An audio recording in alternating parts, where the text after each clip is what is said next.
Très bien, voilà, il nous reste quelques minutes. Patrice Alexis nous a rejoint, président de la Ligue de basket.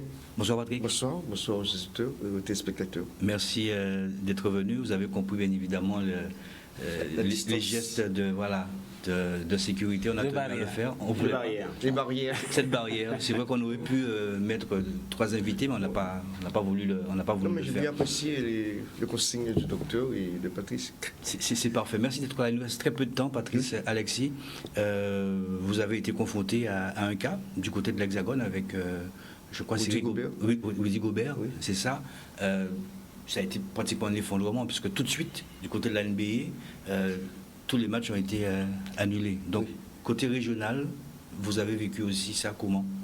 Rudy Gobert, lorsqu'on l'a appris, c'était pendant le match, 5 minutes après, les États-Unis, la NBA a arrêté tous les matchs. En 5 minutes, dès qu'ils ont appris, en 5 minutes. Et nous, il faut savoir que je suis membre du comité des directeurs fédéral. La fédération tout de suite a fait des réunions. J'étais en réunion avec eux en direct de la Guadeloupe à 10h du matin. Ils ont demandé à toutes les ligues d'arrêter tous les championnats. Donc, même si au moment où la fédération a demandé d'arrêter le championnat, nous, en Guadeloupe, on n'avait pas encore de cas avérés. Mais, comme disait le docteur, tout le monde est porteur de ce virus, on ne sait jamais. Donc, et nous, c'est le basket. Donc, ça ne transmet pas les mains. Donc, on a pris la décision pure et simple d'arrêter tous les championnats en Guadeloupe. Il reste 2 matchs pour le championnat se termine, donc on aurait le temps de jouer au basket. Ouais. On imagine que ça a été quand même un coup de massue quand vous entendez ça, surtout avec cet inconnu qu'est ce virus, ce coronavirus en fait. Oui, c'est vraiment un inconnu, mais moi, bon, en tant que citoyen, je dis qu'on entend toutes les précautions, les barrières, etc. Je dis c'est très bien. Mais parfois, je me pose aussi une question, comme le docteur est là, mais lorsque je lis, parfois, au niveau de la métropole, au niveau de la Guadeloupe, il y a plus de 6000 personnes qui meurent par la grippe. On a vécu aussi le problème de Zika. Et quelle différence qu'il y a? Pour moi, c'est... Bon, mais nous, au niveau du sport, au niveau du basket, on prend les précautions, on respecte les consignes, mais c'est une question que je voulais poser en direct. Très rapidement, parce qu'on a un plateau qui arrive derrière. Très rapidement. Donc, alors c'est simple, c'est l'afflux, tout simplement. C'est parce qu'on est dans une épidémie, on peut arriver 10, 15, 20, 50, 100 cas graves en même temps. C'est tout simplement ça la différence. Parce que dans une grippe, on aura 1 ou 2 cas dans le mois ou dans la semaine qui arrive de grave. Mais là, demain, hier on était à 5 cas, là on est à 18, demain peut-être qu'on est à 50.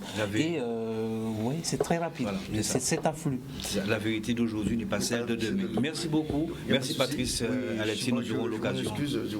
Non, mais il n'y a pas de souci, les portes de challenge sont toujours ouvertes pour vous. Merci en tout cas d'être venu, vaut mieux tard que jamais, on le dit assez souvent.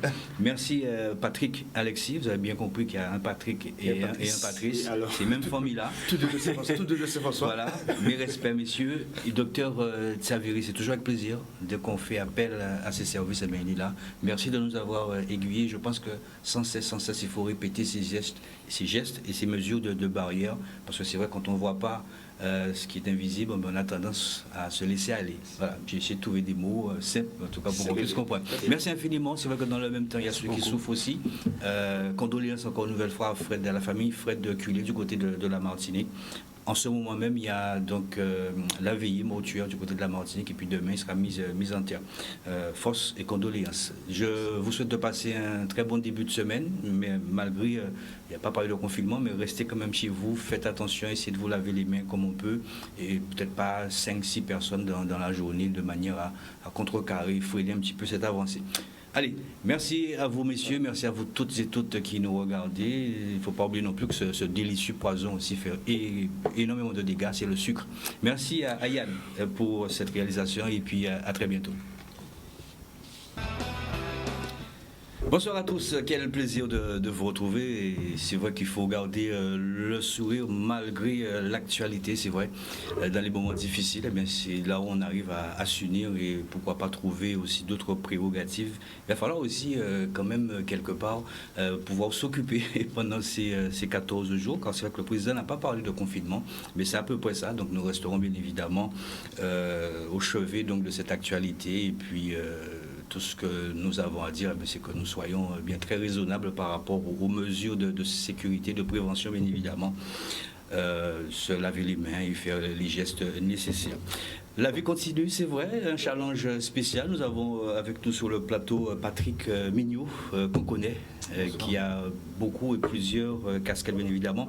Président donc du club moto, club moto de Guadeloupe, et également président de la Ligue de moto, tout récemment élu, car c'est un homme qui a beaucoup de capacités, beaucoup de potentiel. Il a déjà prouvé. Donc avec Patrick Mignot, nous verrons un petit peu l'ouverture de cette saison. On imagine que ça a tout compromis. Il y a le vélo, il y a toutes les autres disciplines, bien évidemment, qui sont aussi dans le même sac. Juste à vos côtés, Patrice Palmon, ça n'a pas été fait exprès. Vous verrez encore, il y a un autre Patrick sur le plateau. Lui, c'est Patrice Palmon, après Patrick Mignot, Patrice Palmon, qui est vice-président. Merci, Patrice. Patrice Palmon, qui est vice-président donc, de la Ligue de triathlon, et puis également directeur de course de Guadeloupe Tri, qui normalement ce soir devait nous présenter cette 8e édition. Monet du Fort, effectivement, devait lancer la campagne de la saison 2020 du Guadeloupe Tri, et finalement on est là pour annoncer d'autres nouvelles. Mais bon, la vie continue. Donc c'est vrai, un homme responsable, nous tenterons bien évidemment, parce que nous avons aussi des responsabilités, notamment avec les enfants, et plus particulièrement vous, des enfants, des athlètes aussi. On va tenter un petit peu de parler un peu de tout ce qui se passe en interne, parce que ce sont aussi des athlètes qui se sont préparés pour cette nouvelle saison, et là qui ont du mal, il va falloir rester confinés, pourquoi pas avoir le home trainer à la maison. Et puis nous avons aussi des techniciens, des professionnels. Je tenais absolument qu'ils soient là avec nous ce soir. Nous avons Patrick Alexis, c'est ça? Bonsoir. Patrick Alexis, qui est donc un professionnel de l'imagerie médicale et radiologique. Donc en abréviation, ça donne IMRT. Voilà, I comme imagerie, M comme médical, R radiologie et T thérapeutique. Voilà. Vous êtes aussi PCR, personne compétente en radioprotection, PCR, donc personne compétente en radioprotection, et vous exercez à Choisy et dans le même temps aux Eaux-Claires. Donc vous êtes vraiment dans la situation, vous savez comment est-ce que ça se passe, et puis nous verrons avec vous aussi pourquoi pas d'autres gestes, et puis aussi ce que vous avez en termes donc, de protection aussi en tant que professionnel. Et le docteur Persisi Tsiaviri, qui insiste bien évidemment sur le S qu'il y a après le T. Nous le remercions, docteur Tsiaviri, qui est chirurgien orthopédiste et qui a déjà fait des miracles. Il n'y a pas longtemps encore sur une brochure donc, du quotidien France Antilles, qui on l'espère aussi va réapparaître. On a vu ce que vous avez fait, et ça c'est très très très important pour les familles aussi qui étaient justement dans l'embarras avec des enfants qui sont quand même malades. Et puis vous êtes médecin fédéral, vous représentez bien évidemment le comité régional de cyclisme, donc vous baignez aussi dans cette structure. Vous avez certainement la relation avec l'ARS, l'agence régionale de santé, peut-être qu'ils vous ont donné des consignes, j'imagine, peut-être pas. Mais on verra avec vous, bien évidemment, quelles sont les consignes, et ce aussi que vous allez nous conseiller, parce que vous êtes aussi médecin de sport. Et puis, nous verrons bien évidemment, nous allons nous étaler un petit peu sur ce que vous aussi, vous vivez au quotidien. Voilà. Alors, je le disais, bien évidemment, en titre, la vie continue, mais c'est vrai aussi qu'il y a des pertes prématurées. Je voudrais saluer aussi toute la famille donc martiniquaise, et plus singulièrement le cyclisme en Martinique. Nous avons perdu Fred Cullier, qu'on connaît bien en Guadeloupe. Je pense que le docteur Tsiaviri verra aussi les images tout à l'heure. Il était donc membre donc, de ce club féroce, présidé par Nozel, et également il était membre aussi donc, du comité régional de cyclisme. Il représentait aussi la sélection de la Martinique quand il y avait donc des compétitions ici en Guadeloupe. Malheureusement, il a chuté d'un cocotier la semaine dernière, et puis est décédé. Ce soir est donc la veillée, et puis les funérailles sont prévues mardi. Je tenais bien évidemment à m'incliner, ainsi que l'ensemble de la rédaction sportive, mais sur cette absence, et puis nous envoyons un gros force et condoléances pour sa famille. J'ai un petit montage pour vous et pour eux du côté de la Martinique et pour sa famille. On regarde.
Fred Culé de la Martinique qui est décédé donc ce week-end. Toutes nos condoléances à sa famille et bien évidemment à l'ensemble donc du cyclisme martiniquais. Avec vous, docteur Persisi Tsaviri, un petit mot parce que vous le connaissez, parce que vous baignez aussi dans le monde du cyclisme, un petit mot pour sa famille également aussi pour oui, le monde du cyclisme. C'est vrai que ce sont des dirigeants qu'on côtoie tous les week-ends, on va dire, quand on est en Martinique. Moi, j'ai amené à faire aussi des compétitions en Martinique, donc j'ai côtoyé ces dirigeants. Ainsi, la vie, malheureusement, et nous inclinons tous dans ce perte, parce que c'est une vraie perte pour le cyclisme en général et bien sûr pour le cyclisme en Martinique. Très bien. Docteur Tsaviri, nous sommes à 18 cas. C'est vrai que la vérité d'aujourd'hui n'est pas celle de demain, donc on imagine que les cas encore vont augmenter. Dès l'annonce de cette nouvelle, là je parle du côté régional, du côté de la Guadeloupe, quelle a été la position de l'ARS avec vous en tant que professionnel, l'ensemble donc du corps médical ici en Guadeloupe? Bien sûr, quand on parle de coronavirus, tout le monde a bien suivi l'actualité. Là, aujourd'hui, on a une augmentation exponentielle de cas de ce virus.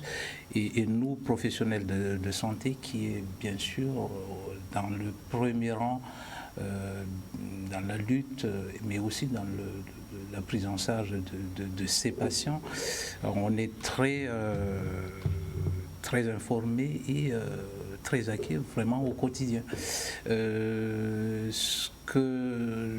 Bien sûr, il y a les consignes de l'État.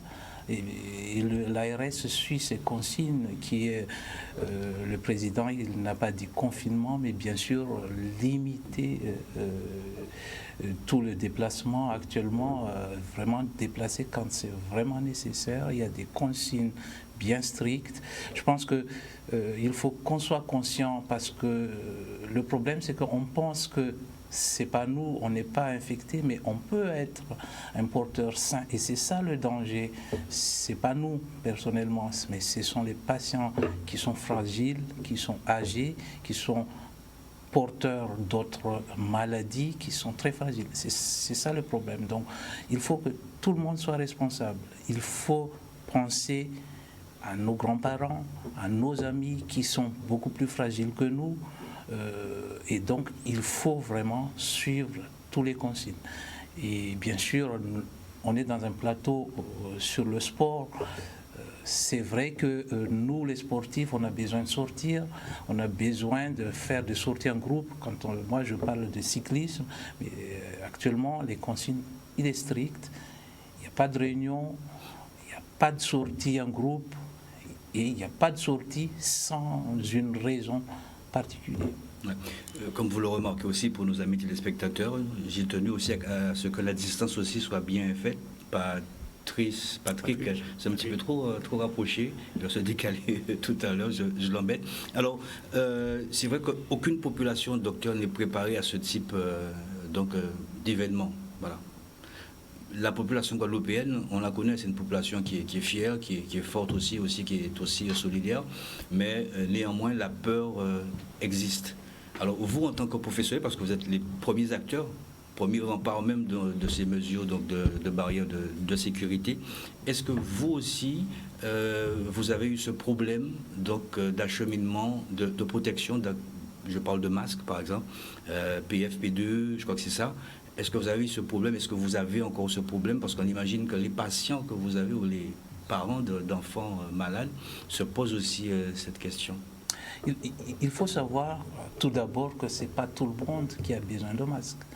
Ce sont les personnes qui sont en contact direct des patients qui sont malades, et ce sont les patients malades qui ont besoin de masques. Donc c'est pour ça que l'ARS, bien sûr, et l'État ont ils ont dédié des paquets particuliers pour les médecins en termes de masques. Donc nous, médecins, avec notre carte professionnelle, on va aller à la pharmacie.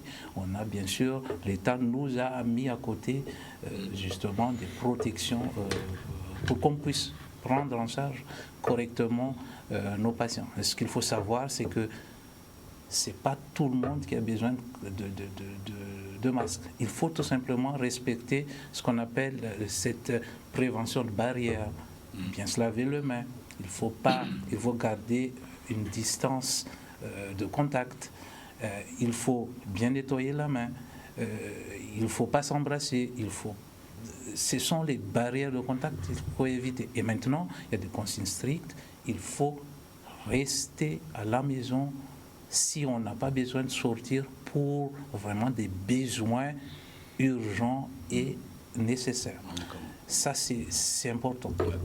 C'est vrai, ce qui est inquiétant, on l'a vu du côté de la Chine, là où est parti ce virus docteur, qu'ils ont été munis très très rapidement de masques.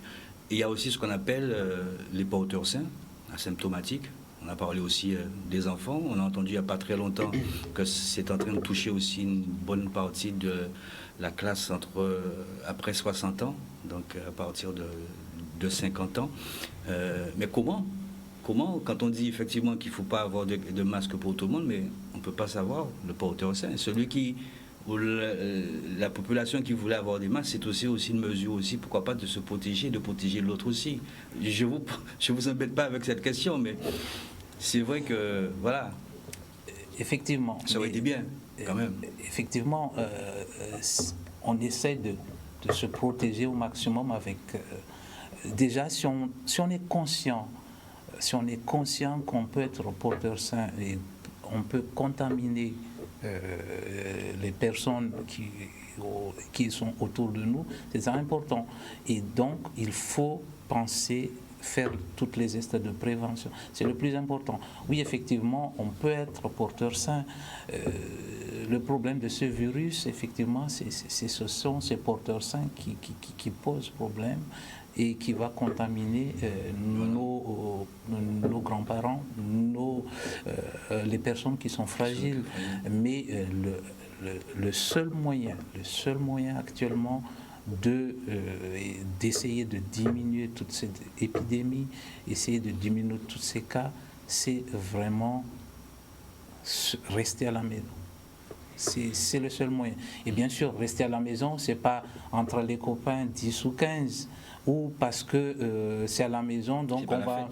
C'est pas la fête, c'est pas amener toute la famille à la maison. C'est pas ça. Le moins possible. Si tout le monde peut rester dans sa chambre, c'est encore mieux. Ça veut dire que c'est pas parce que les enfants n'allaient pas à l'école et il faut amener tous les enfants de la famille dans une même maison.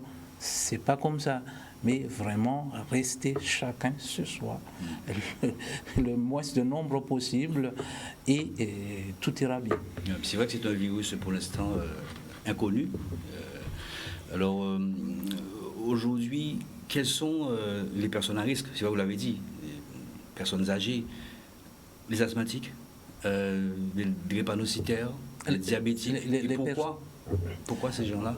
Ces gens-là, c'est comme dans toutes les pathologies virales.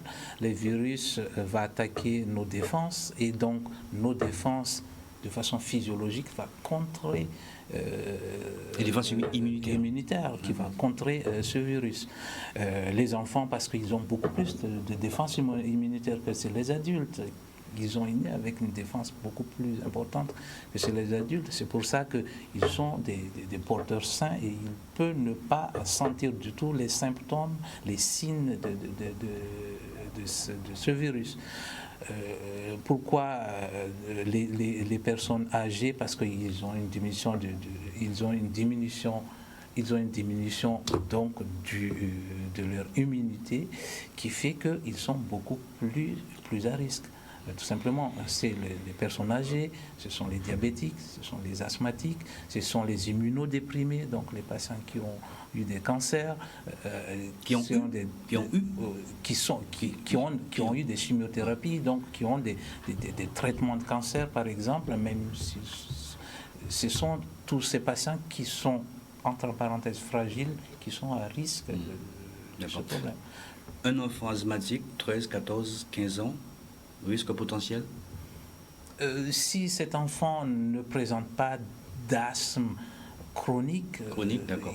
Normalement, il n'y a pas de souci. Mais bien sûr, il faut quand même se protéger. Se protéger. Vous n'êtes pas seul, docteur Tsaviri, il y a aussi Patrick Alexis, ça n'a pas été fait exprès. Les 3 P, quelque part, Patrick Mignot, Patrice Palbon et Patrick Alexis, on l'a dit. Patrice Alexis aussi nous attend. Il y a également le président donc, de la Ligue de basket qui est aussi présent. On rappelle pour Patrick Alexis, donc, qui est quand même compétent en imagerie médicale et radiologie, PCR et personne compétente aussi en radio protection, choisie aux eaux claires. Alors succinctement, ces 2 fonctions consiste à quoi exactement, Patrick Alexis? Alors, la fonction d'INRT, c'est... Très bien. La fonction d'INRT, c'est tout ce qu'on fait en radiologie, hein, c'est-à-dire la radiologie quand même est un domaine assez vaste qui comprend l'écho, qui comprend le scanner, qui comprend le diagnostic, qui comprend l'IRM et qui comprend la médecine nucléaire. Alors, en diagnostic, on fait des radios, d'accord? Et quand je dis thérapeutique, c'est qu'on traite. Les cancers sont traités en radiothérapie, par la chimiothérapie, d'accord? Et la fonction de PCR maintenant, personne compétente en radioprotection, c'est une fonction qui travaille avec l'État. On travaille avec l'État, les organismes tels que l'ASN. Donc on est là pour veiller à la réglementation. Alors bien souvent, vous avez des gens qui viennent faire une radio, c'est bien, on fait une radio, mais derrière il y a tout un travail qui est fait en amont, justement pour protéger ces gens-là. Et ça c'est à cause d'un cas qu'il y a eu à Épinal, où un gastro-entérologue avait constaté que pas mal de patients se plaignaient de douleurs abdominales. Et c'était quand même assez récurrent. Et c'est là où on a commencé à se poser la question, à se mettre le doigt un peu dans la fourmilière pour savoir d'où venait ce problème.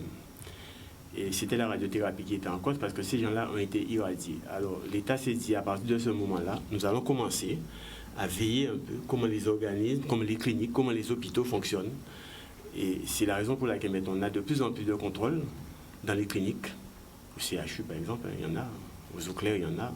Partout, il y a des contrôles. On contrôle un peu pour savoir si les appareils sont bien réglés, s'il n'y a pas de fuite, si on respecte, si on fait les contrôles nécessaires, les contrôles de façon régulière, pour justement baisser la dose pour que les patients ne reçoivent pas plus ce qu'on doit recevoir.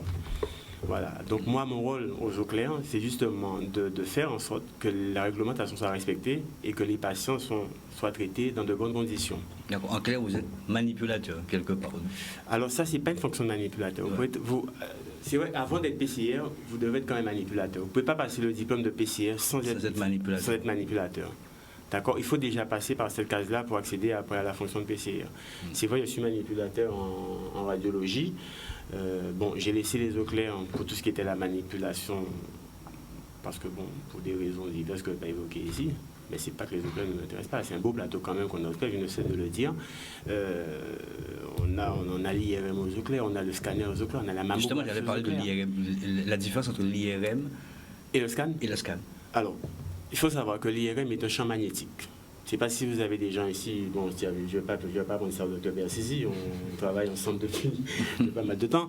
L'IRM est un champ magnétique, c'est la raison pour laquelle quand vous entrez dans une salle d'IRM, vous avez un bruit assourdissant, tac, tac, tac, tac, un marteau-piqueur.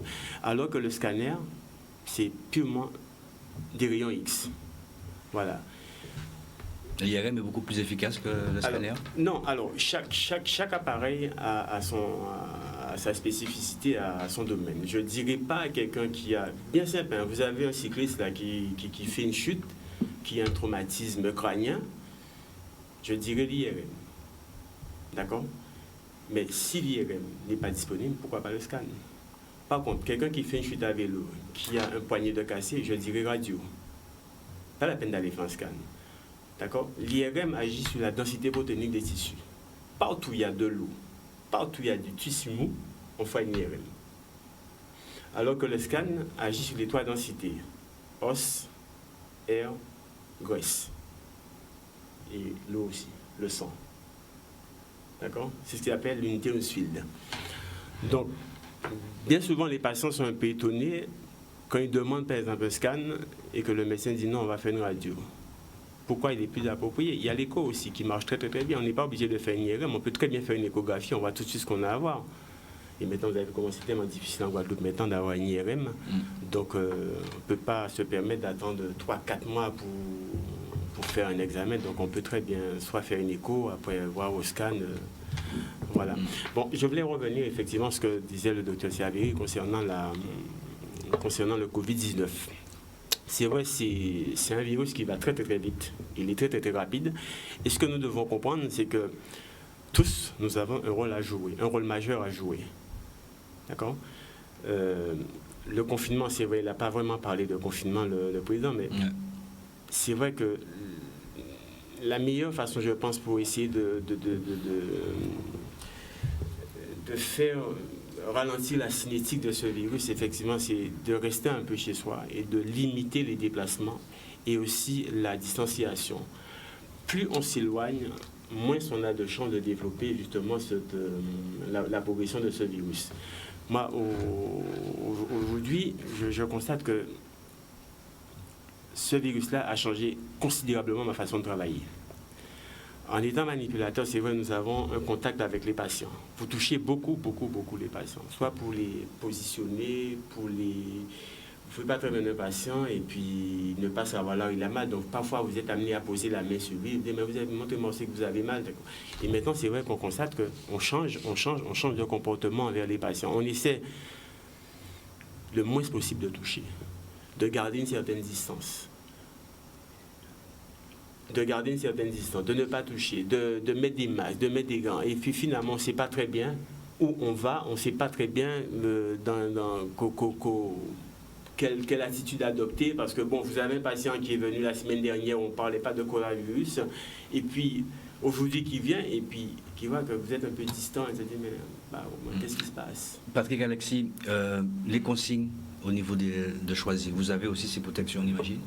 Oui. Vous ne pouvez pas, bien évidemment, avoir contact avec je voulais revenir sur un truc là. Il y a cela une semaine, on a entendu sur les réseaux sociaux qu'il y avait 25 ou 26 cas à la clinique de Choisy. Moi, sincèrement, à ma connaissance, j'avais pas de données sur ce cas, j'en ai pas entendu parler. J'ai même eu des patients qui ont appelé et qui voulaient savoir vraiment s'il y avait des cas à Choisy.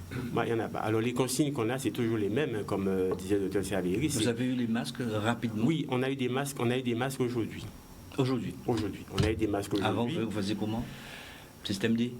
Non, pas système D. On avait toujours le lavage antiseptique des mains. D'accord. On avait toujours la distance à respecter. Ça, on avait toujours tout ce qui concernait la désinfection des tables, l'hygiène et tout. Ça, il n'y a aucun problème sur ce point-là. Bon, après, ils ont introduit les masques, hein, donc on était obligé de mettre les masques. Toute la clinique était masquée aujourd'hui, par exemple.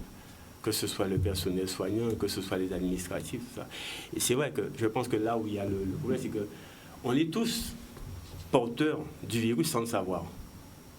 Et c'est vrai que là où tout le monde veut se protéger, qui dit pas que ceci n'a pas le virus, celui-là. Je pense que deux choses à retenir. Il y a les gestes de barrière qui sont très importants. Ces gestes de barrière, c'est se laver les mains régulièrement. Ça, c'est très important. Quand vous touchez ou quand vous éternuez, vous protégez bien. Et c'est là qu'on a besoin de masques, vous allez dire. Vous pouvez aussi protéger par le coude quand vous touchez. Ça, c'est très important. C'est une des gestes de barrière aussi. Il faut utiliser les mouchoirs. Ça, c'est très important. Il ne faut pas serrer les mains, il faut garder une distance de contact. Ça, ce sont les gestes de barrière que tout le monde doit appliquer.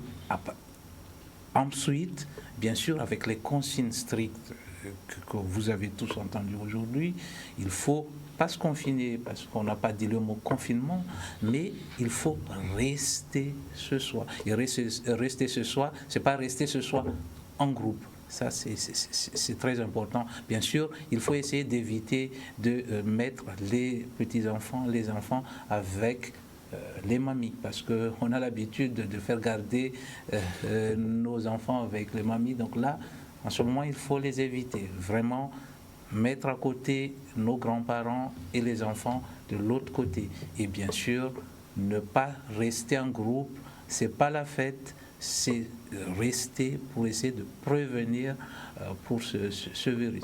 Ce qu'il faut retenir, le masque, c'est pas pour tout le monde.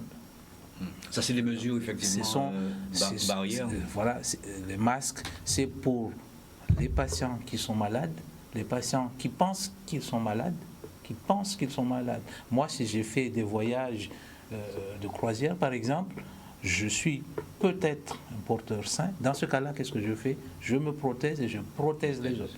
Donc là, je mets des masques. Mais pour une personne qui est restée en Guadeloupe, qui n'a pas de symptômes particuliers, c'est pas non plus la peine de mettre de masque. Par contre, tous les personnels de santé, ce sont les médecins, les paramédicaux, bien sûr, parce qu'on est en contact direct avec les patients. Donc, bien sûr, il faut nous protéger et protéger aussi le patient, donc se protéger. Vous comprenez, Patrick, Alexis ou même docteur Tsaviri, la peur des Guadeloupéens, singulièrement des Guadeloupéens? Oui, je comprends la peur des Guadeloupéens. C'est vrai, nous avons affaire à un cas qui est quand même assez grave. D'accord? Parce que c'est pas un cyclone qu'on vit, hein, là. C'est-à-dire qu'on a affaire à quelque chose qu'on ne voit pas et que jusqu'à maintenant, à part les moyens de protection qu'on nous préconise, de protection qu'on nous demande d'appliquer, on ne sait pas comment endiguer ce phénomène-là. On ne sait pas. L'avantage aussi que nous avons, docteur, je parle sous votre contrôle, c'est que ce virus-là n'est pas dans l'air. C'est un virus qui se donne par contact. C'est ça, vous confirmez? Voilà, justement, c'est pour ça qu'en Guadeloupe, on n'est pas encore dans la même épidémie qu'en métropole. Donc, tout le monde est responsable. Plus on met de barrières, plus on a moins d'infections. Et bien sûr, avec le temps de confinement, il n'y aura plus de problème après. Mais tout le monde doit être responsable. On ne peut pas, on n'est pas responsable si on sait bien qu'on ne doit pas rester à la maison, qu'on va aller faire la fête parce qu'on a fini les élections, qu'on a gagné. Non, c'est pas responsable. D'où ce côté pernicieux de ce virus qui est invisible, et on l'a vu aussi pour les élections qui se sont déroulées, l'alias populaire, donc on ne voit pas ce virus, donc on a tendance à se laisser aller et profiter un petit peu, et c'est là où on doit faire très très attention, docteur. Mais justement, c'est ça qu'il faut que tout le monde soit conscient. Parce que on peut avoir des porteurs sains. Hier, je suis arrivé de ma croisière. Demain, je vais partir à l'élection. Mon candidat favori a gagné. Je fais la fête avec tout le monde. Il y en a 200, 300 personnes. C'est ça le problème. Donc, il faut vraiment faire attention. C'est ça le problème, parce qu'il y a des porteurs sains, donc il faut vraiment faire attention. Et le seul moyen, la Chine, ils ont fait le seul moyen, parce que la Chine, ce sont les Asiatiques, ils sont très disciplinés, malheureusement, ou heureusement, dans un contexte politique, mais ils sont disciplinés, donc ça se passe bien, parce que le seul moyen pour le moment, c'est le moins de contact possible. C'est pour ça que le président, c'est sûr, pour ne pas dramatiser la situation, je pense qu'il n'a pas dit le mot confinement, mais c'est fait comme c'est un confinement, parce que de toute façon, nous on sait, le problème c'est que le système de santé en Guadeloupe, on a un CHU, on a les eaux claires, on a quelques autres hôpitaux, mais on va être très rapidement saturer si ça pose un problème. Parce qu'il y a aussi d'autres patients qui ont besoin de soins. De soins. Il y a les accidents publics, il y a les diabétiques, il y a les femmes enceintes aussi. Il y a d'autres patients qui ont besoin de soins. Et si vous imaginez que d'habitude, on a une ou deux personnes qui ont des grippes graves et on se trouve avec un lit de 20-30 en réanimation où tout le monde, ce sont des grippes graves, où on va mettre les autres. C'est vrai qu'on a entendu aussi le docteur Pierre-Marie Roger, je crois, qui est du côté donc, de Ricou, qui avait un cas bien évidemment et qui avait 20 chambres à peu près de disponibles. Il y a aussi un mécanisme qui fonctionne bien du côté de la Chine, ce sont aussi les respirateurs. Est-ce que la France aussi est dotée d'autant d'outils? On a vu du côté de l'Italie, c'était un petit peu... le problème était assez récurrent, ils avaient des difficultés, même en termes de masques, d'approvisionnement de masques. On a vu que c'est la Chine aussi qui a pu aider, c'est assez paradoxal quand même, qui a pu aider avec des millions de masques les confrères italiens. Voilà, donc c'est pour ça qu'il faut faire attention, parce que notre système de santé fonctionne très bien. On est prêt pour des cas graves, mais le problème, c'est la saturation. Parce que très rapidement, avec l'augmentation exponentielle de ce virus, on va être rapidement très saturé. Donc on ne peut plus prendre en charge les autres cas classique qui a besoin aussi de réanimation, qui a besoin aussi de soins intensifs. Donc c'est là le danger. C'est là le danger, cet afflux important d'un seul coup qui est inimaîtrisable après. Donc c'est pour ça qu'il faut, c'est pas détraumatiser les choses, c'est pas du tout une détraumatisation, c'est juste prendre conscience que tout le monde est responsable. Docteur, c'est pas pour vous embêter, hein. Vous comprenez bien, les questions que je vous pose sont des questions, peut-être que j'ai même pas toutes les questions que se pose la population. Vous comprenez bien qu'on a envie d'avoir quelques réponses. Donc vous nous dites que le CHU est prêt. Vous avez une idée, vous travaillez aussi au CHU, c'est ça? Vous avez une idée aussi donc, des chambres qui sont déjà... Alors, peut-être à disposition. Je travaille pas particulièrement dans le service de réanimation, mais je sais que le CHU a déjà pris en... Je sais par exemple qu'au CHU actuellement, on a arrêté tout ce qui est consultation programmée, tout ce qui n'est pas urgent. Et tout ce qui est intervention qui ne sont pas urgentes. Donc c'est justement pour essayer de préparer à tout cet événement. Ça je connais. Je sais que le CHU, ils sont bien équipés.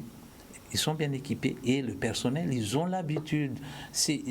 Nous, on a l'habitude des infections. Il y a des infections beaucoup plus graves que ce virus. Mais le problème, c'est pas l'infection en elle-même, c'est l'influx de patients. C'est ça le problème. Et avec une augmentation exponentielle des cas, ça va risquer de nous engorger complètement et très rapidement. C'est pour ça que, je répète, il faut vraiment faire attention, faire ces gestes de barrière que j'ai cités tout à l'heure, très important. Tout le monde peut faire ces gestes de barrière. Et il faut rester ce soir. Tout simplement. Docteur, non aussi à l'automédication, il n'y a pas longtemps, ils ont découvert qu'il ne faut pas prendre des anti-inflammatoires. C'est très important. Oui, non, mais c'est classique. Les anti-inflammatoires et les corticoïdes diminuent tout simplement l'immunité, les défenses. Diminuent l'inflammation. Alors qu'on a besoin des cellules inflammatoires, d'une immunisation pour contrer le virus. Donc, j'essaie de ne pas être très technique dans mon explication pour que tout le monde comprend, mais le système, il est là. Si on prend des anti-inflammatoires ou des corticoïdes, ce sont des médicaments qui diminuent l'immunité, qui diminuent l'inflammation, alors qu'on a besoin de cette inflammation. C'est pour ça que les enfants, ils supportent une fièvre beaucoup plus importante, mais c'est cette fièvre-là, cette inflammation-là qui va lutter contre ce virus. Donc le fait de diminuer l'inflammation avec le médicament qu'on prend, bien sûr, ça va ça va juste amener à des flambées de l'inflammation. Donc, pas d'automédication, bien sûr, il y a des consignes strictes.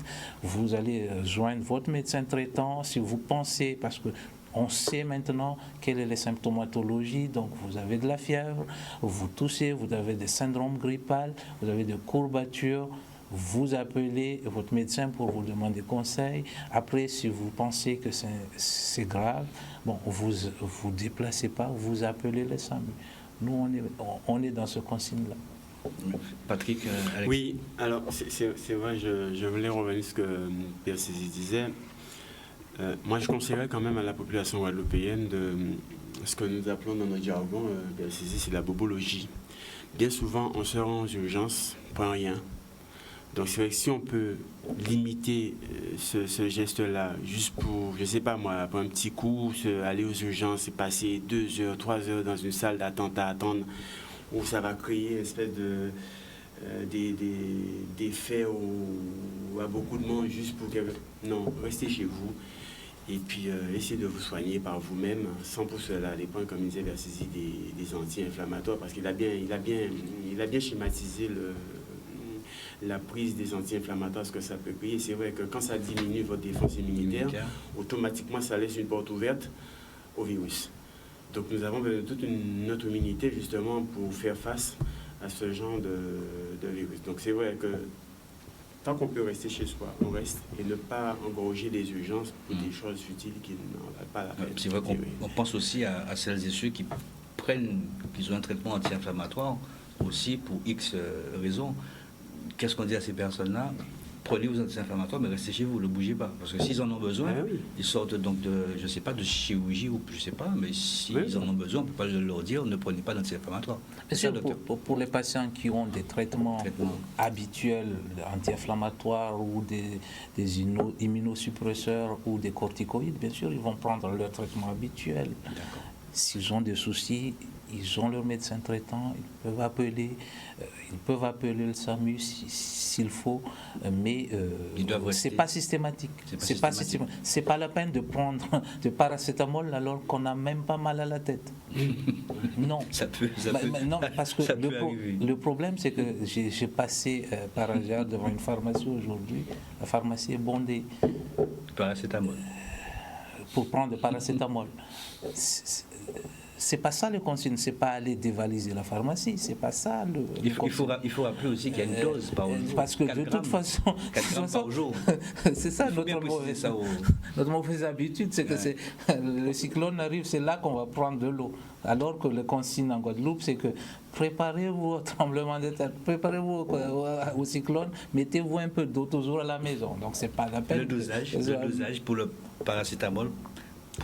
Après, ce sont des médicaments sous prescription. Il y a des dosages stricts que votre médecin traitant, justement, va vous prescrire. C'est les adultes, un maximum 4 grammes, 4 grammes. Par jour. Intervalle de 4-6 heures. Tous les 6 heures. Mais ce sont des médicaments avec une prescription médicale. Donc, mais qui est vendu quand même, je dirais même en vente libre. On va à la pharmacie, on prend du Doliprane, on prend du paracétamol. Même si c'est prescrit, mais je vais à la pharmacie aujourd'hui, je peux acheter du Doliprane. Donc ça, c'est pas pour vous embêter. C'est sous prescription médicale. De toute façon, le traitement du virus, c'est pas le paracétamol, c'est de rester. Pour l'instant, le meilleur médicament. Voilà, ça ne veut pas dire qu'on change carrément d'aspect, pas du tout, au contraire, parce que vous êtes aussi concerné, Patrick Mignot. Oui, tout à fait. Patrick Mignot, donc on le rappelle, je retourne ma fiche, parce que c'est vrai que l'année dernière, il est venu avec une casquette, et aujourd'hui, il vient avec une autre casquette. Donc, président du club de moto, Club Guadeloupe. Patrick Mignot, je vous ai vu écouter, regarder religieusement, en écoutant bien évidemment le docteur Tsaviri.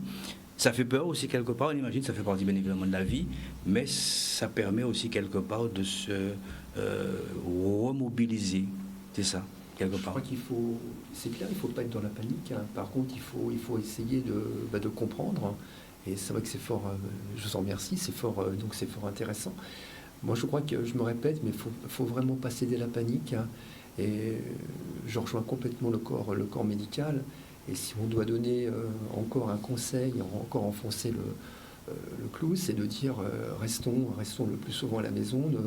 Ne pensez pas, parce que vous êtes à la maison, vous avez fort raison pour cela d'inviter tous vos amis, c'est pas du tout le but.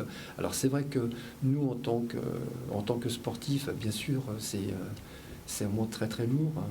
C'est très lourd, puisque, bien entendu, ce qui est tout à fait logique d'ailleurs, les informations sont tombées d'une façon très très brutale semaine dernière, puisque, comme vous le savez, toutes les fédérations, toutes disciplines confondues, donc, se sont retirées, donc ont annulé, voire reporté, mais surtout annulé l'ensemble de leur calendrier. Donc décision d'État qui a rejailli sur les fédérations, qui rejaillit sur les comités, les ligues, et bien entendu désengagement de la sous-préfecture, d'où annulation brutale de tout notre calendrier, bien entendu.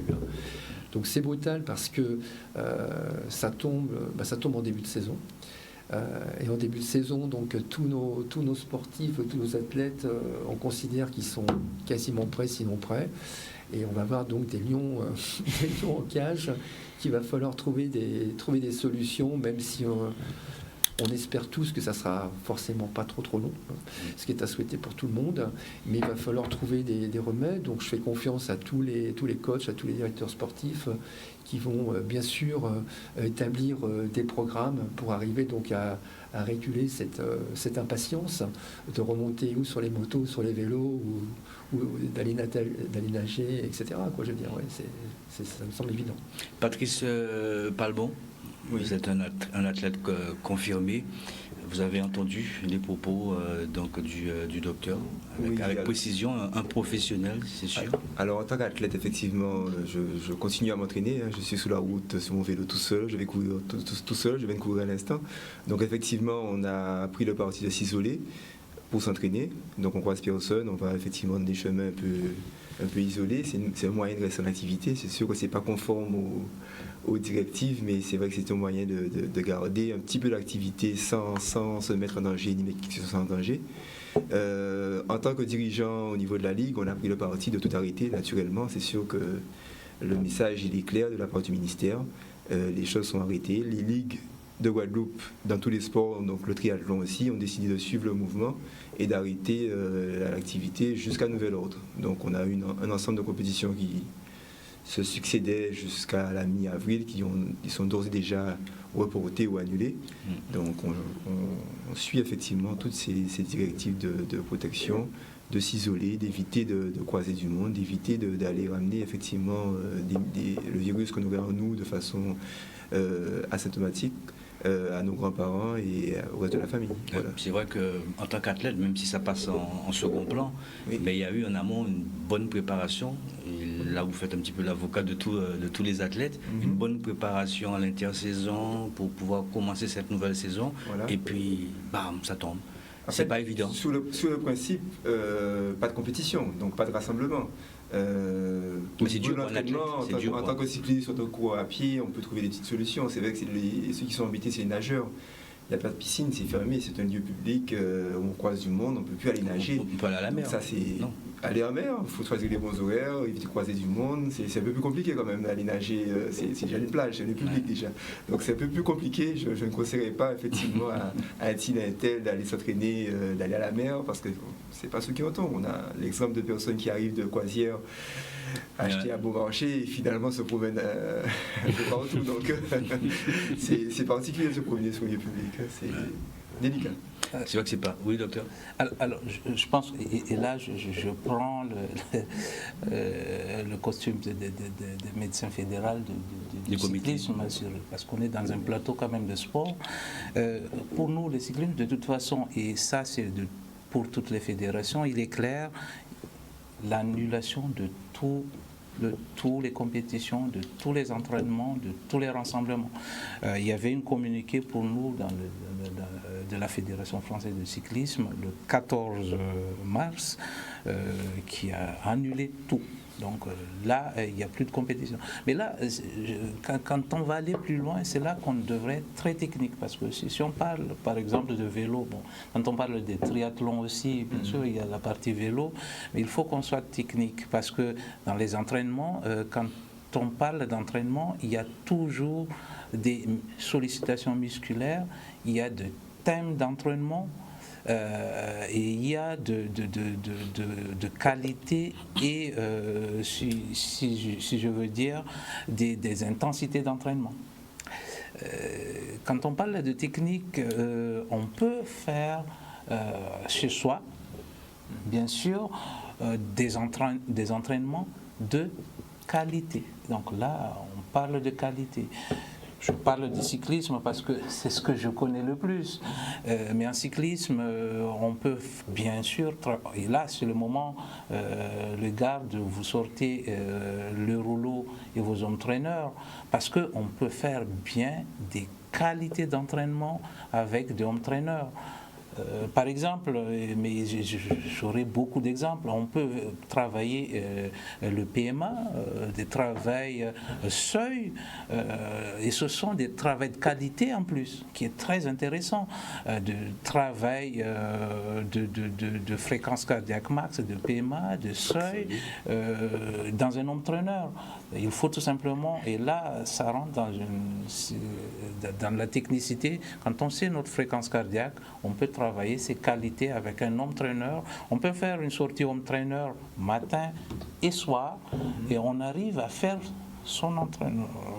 l'entraînement à la maison. On ne sort pas, on contamine personne, on continue à s'entraîner. Bien sûr, il y a le travail d'endurance. Et le travail d'endurance, quand on parle de vélo, c'est la durée de selle, on va dire.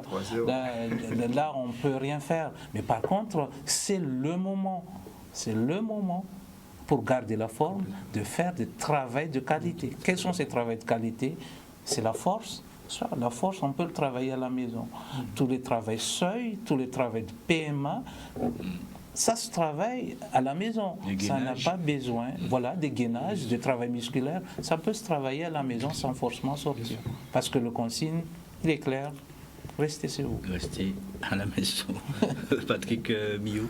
Oui, non, je rebondis sur ce que je vous ai dit donc à l'instant. Je partage complètement votre point de vue. C'est pour ça que je pense que nous-mêmes, déjà au niveau de la Ligue, on a un rôle à jouer au niveau des clubs. Et les clubs qui vont bien sûr relayer donc tout ce type d'informations pour ne pas laisser justement nos athlètes sans rien faire et, comme j'ai dit tout à l'heure, des livres en cash, quoi. Ça me semble évident. Il y a le président de la Ligue de basket qui nous attend tout à l'heure. Moi, je ne sais pas, parmi vous tout à l'heure, pour justement de manière à ce qu'il puisse venir s'exprimer aussi. Alors, Patrice Palmont, vous êtes organisateur de ce Guadeloupe Tri. Oui. Bon, tu vois, c'est vraiment ce second plan même. Cette semaine pour lancer le grand mois de préparation du Guadeloupe Tri, effectivement. Donc c'était prévu le 4 avril. Mais il y a aussi pas mal de contraintes. On a entendu le président parler. Je crois qu'il doit être un petit peu plus explicite pour les organisateurs de spectacles, pour les indépendants, pour les travailleurs. Vous, en tant qu'organisateur... En tant qu'organisateur, de toute façon, j'avais pas du tout l'intention de faire venir du monde de partout en Guadeloupe, alors que comme ça on était préservé. Donc déjà... Même de la Caraïbe, même du côté de la Caraïbe. On avait une situation en Guadeloupe, 0 cas, un peu partout ça bougeait. Franchement, l'année dernière, vous n'avez pas de Caribéen? Non, je finis mon propos. D'accord. Le fait d'avoir aucun cas en Guadeloupe, je réfléchissais déjà au fait de reporter l'événement ou d'éventuellement le déplacer un peu plus loin, de façon à ce que les choses se calment un peu partout en Europe notamment. Nous avons 2 Italiens inscrits, nous avons des gens qui arrivent de la Belgique, sur l'Hexagone énormément, Grenade, la Guyane, la Martinique, une vingtaine d'athlètes, donc effectivement des gens qui venaient d'un peu de partout, et je me voyais mal faire venir ces gens de différents pays en Guadeloupe alors que nous étions encore je me dis bien, à l'abri du virus, donc sans qu'on soit déjà touché par le virus, le Covid-19, j'avais effectivement l'impression qu'on ne pouvait plus faire l'événement tel qu'il était prévu. Donc maintenant que les choses sont claires, que nous sommes également touchés, donc la question ne se pose plus du tout, donc on est dans une situation où on va devoir gérer différemment les choses. Donc on a reporté les choses relativement loin. Ça se fera le 21 novembre. Donc c'est à la place d'un triathlon qui avait normalement aux Abîmes. Donc par rapport à ça, le calendrier guadeloupéen va être un peu modifié, enfin voire beaucoup. Donc on a décidé de replacer le Guadeloupe Tri au mois de novembre. Voilà. Au mois de novembre. Très bien. 21 novembre, c'est ça? 21 novembre, voilà, c'est ça. 21 novembre. Bon, vous n'avez pas peut-être répondu à ma question par rapport justement aux problèmes techniques qu'auront justement ces organisateurs, ces indépendants. Oui, nous avons effectivement des contraintes qui sont celles de tout événement déplacé, c'est-à-dire que les gens ont prévu leurs vacances, leur billet d'avion pour venir jusqu'à nous. Donc nous avons l'obligation de rembourser ceux qui ne peuvent pas se rattraper sur le 4 avril. Et les mairies jouent le jeu, tout va bien se passer, on va se rattraper correctement. Très bien. Une petite bonne réclame et puis nous revenons ici tout de suite sur le plateau pour terminer ce challenge. À tout de suite.